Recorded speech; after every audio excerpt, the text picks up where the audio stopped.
Hi, I'm Rapoport, and thanks for joining me on an episode I've been looking forward to for a very long time. The Scion FRS and its corporate twin, the Subaru BRZ, have been under development for what seems like the better part of a decade, and now they're finally on the streets.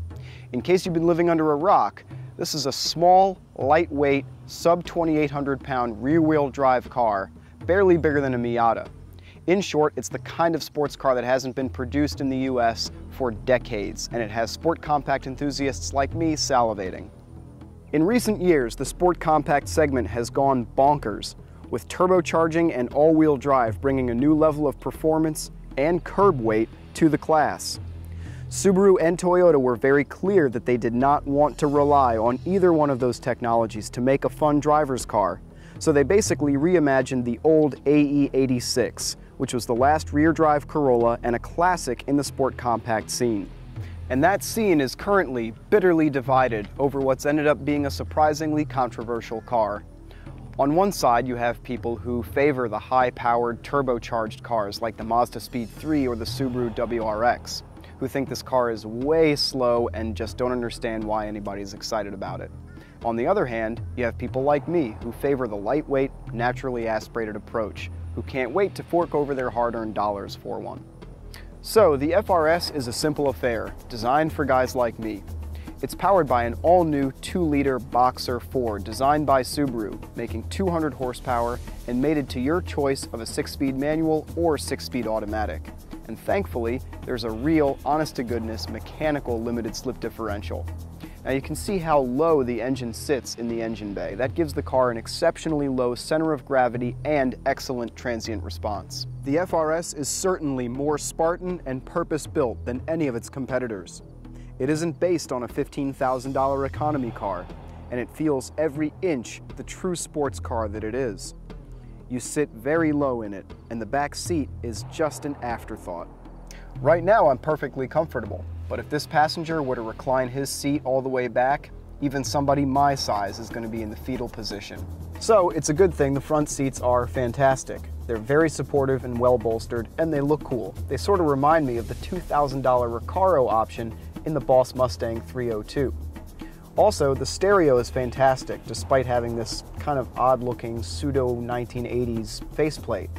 And yes, folks, the storage meets my standards. There isn't much of it, but what you do get is very efficient and totally flexible, and has enough room for all of my different little items. So, have you seen enough? Because I'm ready to go drive this thing.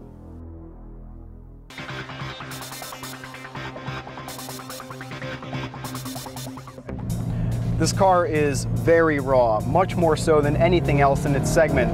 In fact, you'll have to step up to that Boss 302 for around $45,000 to get anything else with this kind of racy attitude. And it's much more rough around the edges than its Subaru sister. I'm assuming, for example, that this little spot right here is where the heated seats would go. Now it's a little bit lighter and set up more aggressively, so despite identical power rankings, the FRS is actually a bit faster. A good driver can expect to hit 60 in the mid 6-second range and do the quarter mile in just under 15 seconds. Now that's plenty fast for me. I'm by no means a horsepower junkie, although the last 2 cars I drove for this job totaled 1,000 horsepower. So it is feeling a bit pokey right now. Seriously though, you have to rev the heck out of it to extract maximum performance. Normally I like that, but there's just something missing from the soundtrack in here. And honestly, the power band reminds me less of the old Celica GTS or a VTEC Honda than it does the Mazda RX-8. You just keep revving it, hoping for some top-end explosion that just never comes. It makes me wish that Toyota had reached out to its old engine partner Yamaha to give this car a more thrilling power band to match its razor-sharp handling. And that handling is this car's crowning achievement. It's really meant to be steered with the throttle, so when you turn off all the driver aids, it is positively twitchy. The FRS is tuned to produce more oversteer than the BRZ, and there is plenty of it.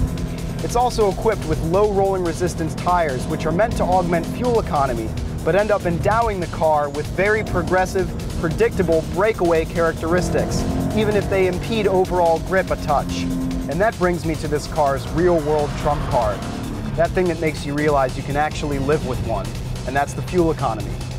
EPA estimates are 22 in the city and 30 on the highway for a combined rating of 25 miles per gallon. But I personally know people that own these and are reporting combined fuel economy into the mid-30s, which is just stupendous. For my part, I've been averaging 25, and the only things I've been doing are inching along in second gear traffic jams in Northern Virginia, or kicking the snot out of it like this. That, combined with the car's $25,000 no-nonsense price tag, make it an easy choice for enthusiasts on a budget. And that's ultimately what it is. This car lacks that one thing that stands out. A Civic Si has a better drivetrain, a Miata has a better suspension, and a Mazda Speed 3 in the same price range has that sort of love it or hate it, devilish power delivery.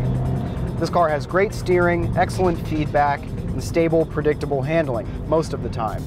But it is the sum of its parts, no more, no less. I spend a lot of time talking cars on the internet. Too much if you ask my wife. And I've been defending the FRS as the next big thing in sports cars, against its detractors who claim that it's just too slow to be a proper performance car. And now I feel like I've been a bit too premature, not because it's too slow, but you gotta be kidding me. What? What are you doing here? Charlie said I could review this. Give me the keys. Dude, Charlie says a lot of things. We're done. We're shooting the clothes right now. What are you talking about? He said I could review it because I like rear-wheel drive manual sports cars. I mean, there's no sunroof, there's no convertible top, it's not even really a Subaru. Look, it's the joint venture between Scion and Subaru, right? I'm gonna take it autocrossing, so give me the damn keys! Speaking of autocross, that's where you really need to enjoy this car. It'll come into its own on a track being pushed to its limit, but on the street, some of its competitors are a little more fun to romp around with.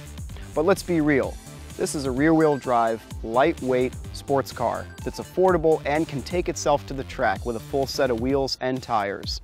And I think enthusiasts everywhere should be happy about that, even if it's not completely your cup of tea. I'm Rapoport, thanks for watching me today. Please comment on this video and subscribe to our channel. You can also find me and Emmy on Facebook. We'd love to hear from you. Is my face on camera? Yeah. Okay. All right, so yeah, okay, so just go ahead.